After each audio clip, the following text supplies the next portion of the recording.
some respects, it's hard to tell who Canon's targeting with the EOS 6D, its budget full-frame camera. On one hand, it's got some fairly consumery features. GPS? Check. Built-in Wi-Fi? Check. Single SD card slot? Check.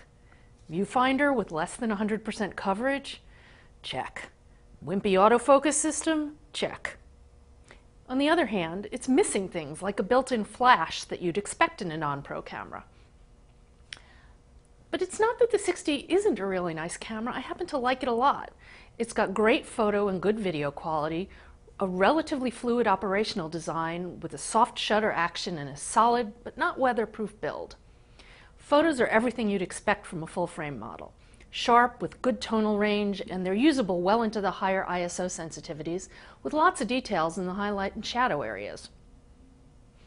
The Wi-Fi implementation fares pretty well, as long as you bypass all the stuff that requires a Canon Image Gateway membership, such as direct uploads to other websites. The camera remote app lets you change shutter speed and aperture, ISO sensitivity, and exposure compensation, which is a lot more than you get with other apps. As usual, the GPS operation was pretty spotty here in New York City. I could get a signal while shooting in Union Square, but practically nowhere else. And if I forgot to turn it off, it drained the battery by incessantly hunting for a signal. That's par for the course, though. My biggest gripe is probably the somewhat sluggish autofocus performance. While the camera performs pretty quickly in good light, and it has a reasonably deep buffer to maintain its 4.5 frame per second continuous shooting rate, the autofocus really slows down in dim conditions.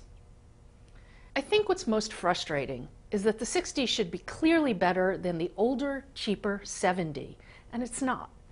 While the 6D's full-frame photo quality noticeably outshines its APS-C based siblings, and it has a much broader feature set in checkbox ways, the 7D has a better viewfinder, faster autofocus, a more durable shutter mechanism, and an extra custom setting slot, just to mention a handful of things. If you're thinking of moving up from one of Canon's APS-C based models like the 60D, it's definitely worth it for the photo and video quality.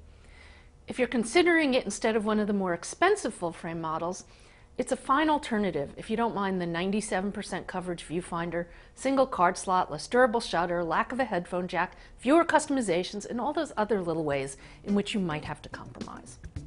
I'm Lori Grunin, and this is the Canon EOS 6D.